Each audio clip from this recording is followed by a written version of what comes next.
Hello dear friends, welcome to all of you on my YouTube channel. Dear friends, आज का जो हमारा discussion का जो मेन टॉपिक रहेगा उसका जो कंसर्न है वो उसका जो संबंध है वो अभी हाल ही में जो विधानसभा के चुनाव हुए जो कि आपके 5 राज्यों में हुए, जो आप जिनमें से आपका पश्चिम बंगाल, असम, केरला, तमिलनाडु और आपका एक यूनियन टेरिटरी जो कि पुदुचेरी था, वहाँ पे ये विधानसभा के चुनाव करवाए गए। तो बात करते हैं सबसे पहले हम अपने पश्चिम बंगाल की। तो पश्चिम बंगाल में जो विजय पार्टी रही है वो है TMC. TMC means Trinamool Congress. अगर बात की जाए आपके वेस्ट बंगाल की, तो यहाँ पर फ्रेंड्स लोकसभा की जो कुल सीटें हैं वो 22 हैं, राज्यसभा की कुल सीटें जो हैं वो 16 हैं और विधानसभा की कुल सीटें जो हैं वो 294 हैं। लेकिन अगर बात की जाए आपके इलेक्शंस की, तो जो इलेक्शन हुए वो मात्र 292 सीटों पर ही हो पाए। 2 सीटों के ऊपर जो चुनाव होंगे वो 16 मई के बाद होंगे। और यहाँ से जो जो पार्टियाँ जिनमें बहुत कांटे की टक्कर थी वो थी आपकी टीएमसी प्लस आपकी बीजेपी। अगर टीएमसी की बात की जाए तो यहाँ पर टीएमसी ने बीजेपी को करारी मशक्कत दी है, करारी हार का सामना करना पड़ा बीजेपी को यहाँ से। और यहाँ पर ममता बनर्जी जो है वो अपनी सरकार बनाने में पूरी तरह से कामयाब हुई हैं और ममता बनर्जी जो है वो पश्चिम बंगाल से तीसरी बार यानी कि सीएम पद पर की शपथ लेने जा रही हैं। लेकिन साथ में आपको ये भी पता होना चाहिए फ्रेंड्स कि जो ममता बनर्जी हैं वहाँ जिस चुनाव क्षेत्र से वो खड़ी हुई थी उसका नाम था नंदीग्राम, लेकिन वहाँ से उनको हार का सामना करना पड़ा है। और अब वो लगातार तीसरी बार पश्चिम बंगाल की मुख्यमंत्री बनने जा रही हैं। अगर बात करें हम अपने पश्चिम बंगाल की, तो पश्चिम बंगाल जो है उसकी कैपिटल का नाम कोलकाता है और कोलकाता जो है वो हुगली नदी के किनारे बसा हुआ है। और अगर वहाँ के गवर्नर के बारे में आपसे पूछा जाता है तो जगदीश धनखड़ वहाँ के गवर्नर है। और आपसे इम्पॉर्टेंट क्वेश्चन एग्जाम में पूछा जा सकता है कि भारत का सबसे प्राचीन जो हाई कोर्ट है वो कहाँ स्थित है, तब आपका आंसर आएगा पश्चिम बंगाल के कोलकाता में। हमारे भारत का सबसे पुराना हाई कोर्ट स्थित है जिसका निर्माण कब किया गया था, 1 जुलाई 1862 को। हाँ, और साथ में आपसे कुछ इंपॉर्टेंट और भी क्वेश्चन पूछे जा सकते हैं कि किस नदी को पश्चिम बंगाल का शोक कहा जाता है, शोक के नाम से जाना जाता है, तो वो है आपकी दामोदर नदी। और साथ में आपसे पूछा जा सकता है, आपको पता होना चाहिए कि जो आपका पश्चिम बंगाल है, पश्चिम बंगाल में कुछ बहुत इंपॉर्टेंट नेशनल पार्क हैं जिनमें से एक है आपका जालदापारा नेशनल पार्क, वो भी आपके पश्चिम बंगाल में पड़ता है। और दूसरा है आपका सुंदरबन नेशनल पार्क, वो भी आपके पश्चिम बंगाल में पड़ता है। अब दूसरे नंबर पे आ जाते हैं हम केरला की ओर।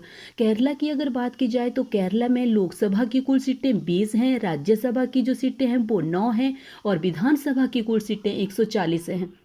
यहाँ पर लेफ्ट की वापसी हुई है, यानी कि अगर केरला के बारे में आपसे पूछा जाए तो पिनरई विजयन जो कि पहले भी यहाँ से के सीएम रहे हैं और दोबारा यही लेफ्ट पार्टी जो है वो विजय हुई है और यहाँ से दोबारा जो सीएम पद की शपथ लेने जा रहे हैं वो पिनरई विजयन ही लेने जा रहे हैं, क्योंकि जो लेफ्ट डेमोक्रेटिक फ्रंट पार्टी है वो यहाँ से काफ़ी वोटों से जीती है।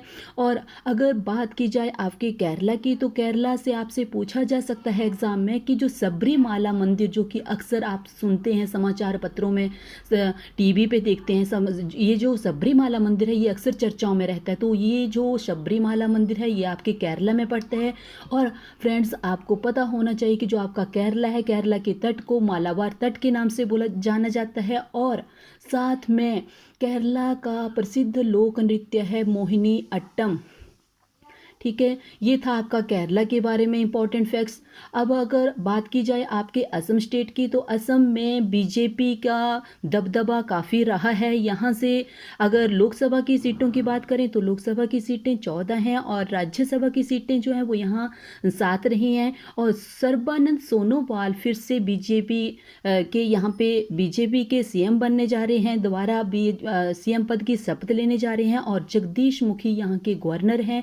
अगर आपसे पूछे कि where is the capital of Assam, तो Dispur is the capital of Assam. और यहाँ पर सरकार की अगर बात की जाए तो यहाँ पे असम में बीजेपी के को अच्छे भारी बहुमतों से यहाँ पे जीत हासिल हुई है। अब तीसरे नंबर की अगर हम बात करें तो वो है हमारा तमिलनाडु राज्य, और तमिलनाडु राज्य की अगर बात की जाए तो तमिलनाडु राज्य में कांग्रेस गठबंधन की सरकार बनी है। और यहाँ के जो सीएम बने हैं या सीएम बनने की जो शपथ लेने वाले हैं वो हैं आपके के स्टालिन। के स्टालिन का अगर पूरा नाम पूछा जाए आपसे तो वो है मुथुबेल करुणानिधि स्टालिन। और यहाँ के जो गवर्नर हैं वो यहाँ के जो गवर्नर हैं उसका नाम तो बनवारी लाल पुरोहित जी है। और आपके कैपिटल अगर पूछी जाए आपके तमिलनाडु की तो तमिलनाडु की जो कैपिटल है वो है आपकी चेन्नई। हाँ, और यहाँ से ये जो विनय जो पार्टी रही है वो रही है आपकी डीएमके। ठीक है, अगर बात की जाए आपकी पुदुचेरी की तो पुदुचेरी में बीजेपी को काफ़ी अच्छा रिजल्ट रहा है, काफ़ी अच्छे वोटों से जीत हासिल हुई है। और सीएम जो बने हैं यहाँ के वो बने हैं वी नारायण स्वामी। और साथ में आपको पता होना चाहिए कि जो आपका पुदुचेरी है उसमें मात्र 3 जिले हैं, और यहाँ से कांग्रेस को कुल 3 सीटें मिल पाई हैं। और अगर अन्य की बात करें तो अन्य कोई भी पार्टी एक या दो सीटों से ज़्यादा सीटें हासिल नहीं कर पाई हैं। तो ये थे फ्रेंड्स आपके जितने भी अभी 5 स्टेट्स में के जो इलेक्शन हुए थे उनके नतीजे। आई होप आप इनके बारे में मैंने ये जो आपको जानकारी दी इसका फ़ायदा उठाएंगे। थैंक्स एंड जय हिंद।